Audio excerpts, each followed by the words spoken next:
ಗೌಡ್ರೆ ಇದೇ ಮನೆ. ಎಲ್ಲಲ್ಲ ನಿಮ್ ಹುಡುಗಿ ಕಾಣಿಸ್ತಾನೆಲ್ಲ ಒಳಗಡೆ ಇರ್ಬೇಕು ಅನ್ಸ್ತದೆ. ಮದ್ವೆ ಆಗೋವರೆಗೂ ಹೊರಗಡೆ ಕಳ್ಸಲ್ಲ ಅಂತ ಹೇಳೋರಂತೆ. ಹುಡುಗಿ ಹೊರಗೆ ಬರ್ದೇ ಇದ್ರೆ ನಾವೇನ್ ಮಾಡಕೈತದೆ? ನೀನ್ ಹೋಗಿ ಒಳಗಡೆ ಕರ್ಕೊಂಡ್ ಬರಕ್ ಆಗುದಿಲ್ವೇ? ಅಯ್ಯಯ್ಯೋ, ನಾನು ಒಳಗಡೆ ಹೋದ್ರೆ ಕತೆನೇ ಬೇರೆ ಆಯ್ತದಷ್ಟೇ. ಸರಿ, ಫೋನ್ ಮಾಡಿ ವರ್ಕರ್ಸು. ಅಯ್ಯೋ, ಫೋನು ಇಲ್ಲ, ಕಿತ್ತಿಟ್ಕೊಂಡವ್ರಂತೆ. ಏನ್ ಕೇಳಿದ್ರು ಹಿಂಗ್ ಹೇಳ್ತೀಯಾ?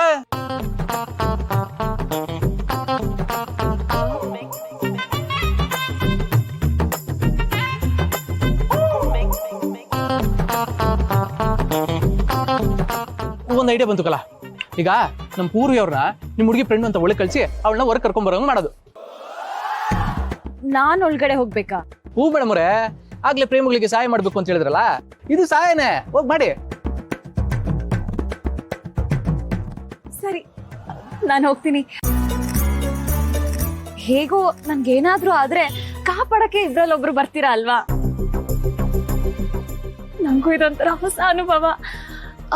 ನೋಡಿ, ನಾನು ಒಳಗಡೆ ಹೋಗ್ತೀನಿ, ನೀವಿಬ್ರು ಒಂದು 10 ನಿಮಿಷ ಕಾಯ್ಬೇಕು.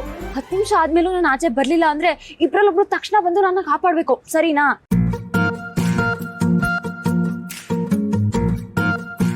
ವಾ ಮೇಡಮ್ ಅವರೇ, ನಿಮ್ ಯಾಕೋ ಬೇಜನ್ ಸಿನಿಮಾಗಳು ನೋಡ್ತೀರಾ ಅನ್ಸುತ್ತೆ. ಅದಕ್ಕೆ ನಿಮ್ಗೆ ಯಾಕೋ ಕಲ್ಪನೆ ಕಟ್ಕೊಂಡು ಮಾತಾಡ್ತಿದ್ದೀರಾ. ಒಳಗಂತದೇನು ನಡೆಯಕ್ಕಿಲ್ಲ, ಸುಮ್ಮನೆ ಹೋಗಿ ಕರ್ಕೊಂಡ್ ಬನ್ನಿ. ಹೋಗಿ.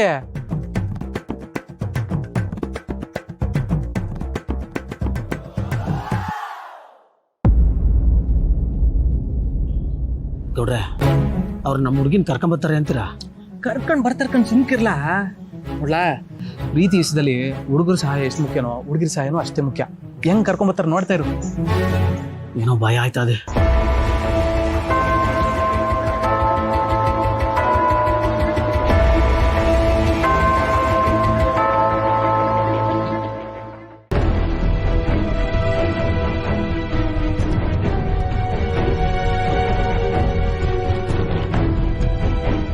ಏನಂದ ಆ ಹುಡುಗಿ ಕೈ ಇಟ್ಕೊಳ್ಳ.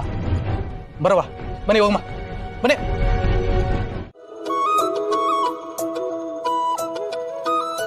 ಸತ್ಯ, ಯಾರೋ ದೇವ್ರ ತರ ಬಂದು ನಮಗ್ ಸಹಾಯ ಮಾಡಿದ್ರಲ್ಲ. ಈ ಕಾಲದಲ್ಲಿ ಇಂಥವ್ರು ಇರ್ತಾರ ಅನ್ಸುತ್ತೆ ಒಂದೊಂದ್ಸತಿ.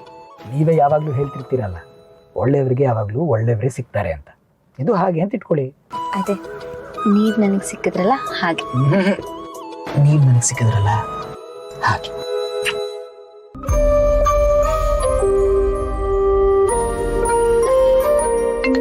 ಅರೆ ನೋಡಿ, ಇನ್ನೊಬ್ರು ಒಳ್ಳೆಯವ್ರು ಫೋನ್ ಮಾಡ್ತಿದ್ದಾರೆ. ಹಲೋ ಸರ್, ಹೇಳಿ. ಜಯಂತ್ ಅವರೇ, ರಿಜಿಸ್ಟ್ರೇಷನ್ಗೆ ಲಾಯರ್ ಅವರು ಪೇಪರ್ಸ್ ಎಲ್ಲ ರೆಡಿ ಮಾಡ್ತಿದ್ದಾರೆ.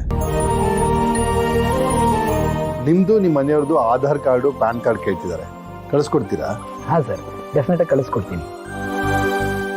ಸರ್, ಆಮೇಲೆ ರಿಜಿಸ್ಟ್ರೇಷನ್ ಡೇಟ್ ಯಾವತ್ತು ಅಂತ ಫಿಕ್ಸ್ ಆಯ್ತಾ? ನನ್ನ ಮಗ ಅದನ್ನೇ ಕೇಳ್ಕೊಂಡು ಬರಕ್ಕೆ ಹೋಗಿದ್ದಾನೆ. ಯಾವುದೋ ಒಳ್ಳೆ ದಿನ ಅಂತ ಗೊತ್ತಾದ ಕೂಡ ತಿಳಿಸ್ತೀನಿ. ಎಲ್ಲ ಸುಸೂತ್ರವಾಗಿ ನಡೆಯುತ್ತೆ, ಟೆನ್ಷನ್ ಮಾಡ್ಕೋಬೇಡಿ. ಅರೆ, ಇಂಥ ಒಳ್ಳೆ ಮನಸ್ಸಿನವರು ನೀವೇ ಎಲ್ಲ ಮುಂದೆ ನಿಂತು ಮಾಡ್ಕೊಡ್ತಿರುವಾಗ ಯಾವ ಭಯ ಸರ್? ಏನು ತೊಂದರೆ ಇಲ್ಲ, ಹೇಳಿ. ಇದ್ರಲ್ಲಿ ನಂದೇನಿದೆ ಮಹಾ, ಬಿಡಿ. ನೀವೊಂದು ಒಳ್ಳೆ ಕೆಲಸ ಮಾಡೋಕೆ ಹೊರಟಿದ್ದೀರಾ. ನಾವೆಲ್ಲ ಇಷ್ಟು ಮಾಡದೇ ಇದ್ರೆ ಹೇಗೆ? ನನ್ನ ಮಗ ಒಳ್ಳೆ ದಿನ ಯಾವುದು ಅಂತ ಕೇಳ್ಕೊಂಡು ಬಂದ ತಕ್ಷಣ ನಾನು ನಿಮಗೆ ಫೋನ್ ಮಾಡ್ತೀನಿ. ಅಷ್ಟರಲ್ಲಿ ನಿಮ್ಮ ಡೀಟೇಲ್ಸ್ ಎಲ್ಲ ಕಳಿಸ್ಬಿಡಿ. ಓಕೆ ಸರ್, ಖಂಡಿತ ಕಳಿಸ್ಕೊಡ್ತೀನಿ. Thank you. ಹಾಗೆ ಏನಂತೆ? ರಿಜಿಸ್ಟ್ರೇಷನ್ ಪ್ರೊಸೆಸ್ ಕಂಪ್ಲೀಟ್ ಮಾಡೋದಕ್ಕೆ ನಮ್ಮ ಡೀಟೇಲ್ಸ್ ಬೇಕಂತೆ. ನಮ್ಮಿಬ್ಬರು ಡೀಟೇಲ್ಸು ಕಳಿಸ್ಕೊಡಿ ಅಂತ ಫೋನ್ ಮಾಡಿದ್ರು. ನೋಡಿ ಚಿನ್ನಮರಿ, ಎಂಥ ದೊಡ್ಡ ಜಮೀನ್ದಾರರವರು, ಆದರೂ ಅವರೇ ಮುಂದೆ ನಿಂತು ಎಲ್ಲ ಕೆಲಸನ ಮಾಡ್ಕೊಡ್ತಾ ಇದ್ದಾರೆ. ಎಷ್ಟು ಖುಷಿ ಆಗುತ್ತೆ. ನೀವ್ ಮಾಡ್ತಿರೋ ಒಳ್ಳೆ ಕೆಲ್ಸಕ್ಕೆ ಪ್ರತಿಫಲ ಅದು. ಚೆನ್ನಾಗಿ ಒಳ್ಳೆ ಕೆಲಸ ಮಾಡ್ತೀನಿ ಅಂದ್ರೆ ಸಹಾಯ ಮಾಡದೇ ಇರ್ತಾರ ಹೇಳಿ? ಏನೋ ಎಲ್ಲ ಒಳ್ಳೇದಾದ್ರೆ ಅಷ್ಟೇ ಸಾಕು. ಖಂಡಿತ ಒಳ್ಳೇದಾಗುತ್ತೆ.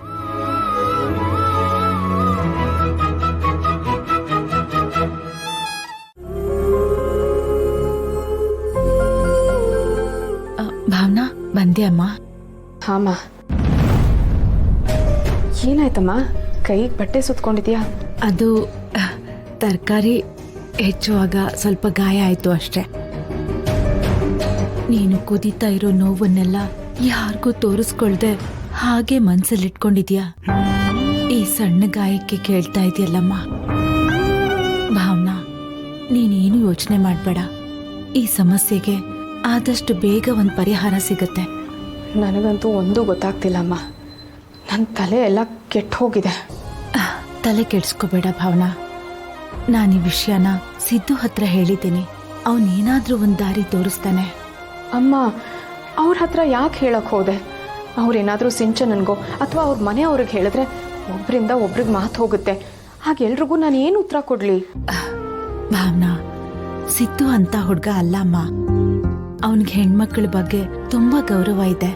ಹಾಗೆಲ್ಲ ಎಲ್ಲ ಕಡೆ ಹೇಳ್ಕೊಂಡ್ ಬರುವಂತ ಹುಡ್ಗ ಅಲ್ಲಮ್ಮ. ನನ್ಗೆ ಅವನ ಮೇಲೆ ನಂಬಿಕೆ ಇದೆ. ಅವನ್ ಹೇಗಾದ್ರೂ ಮಾಡಿ ಹೀಗ್ ಮಾಡಿದ್ಯಾರು ಅಂತ ಕಂಡು ಹಿಡ್ದೇ ಹಿಡಿತಾನೆ. ಅಮ್ಮ, ನೀನು ನಿಜ ಹೇಳ್ತಿದ್ಯಾ ಅಲ್ಲ? ಸಿದ್ದು ಅವರು ಅವನು ಯಾರು ಅಂತ ಕಂಡು ಹಿಡಿತಾರೆ ಅಲ್ಲ? ಖಂಡಿತ ಕಂಡಿಡಿತಾನಮ್ಮ. ಸಿದ್ದು ತುಂಬಾ ಜನಕ್ಕೆ ಬೇಕಾಗಿರೋನು.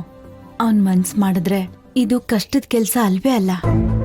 ಅದು ಅಲ್ದೆ ಅವನು ಆ ದಿನ ಉತ್ಸವದಲ್ಲಿ ನಮ್ ಜೊತೆ ಇದ್ನಲ್ಲಮ್ಮ. ಅವನು ಗೊತ್ತಾಗೇ ಆಗತ್ತೆ, ನೋಡ್ತಾ ಇರು. ಅಷ್ಟಾದ್ರೆ ಸಾಕಮ್ಮ. ಅವನು ಯಾರು ಅಂತ ಆದಷ್ಟು ಬೇಗ ಗೊತ್ತಾಗಬೇಕು.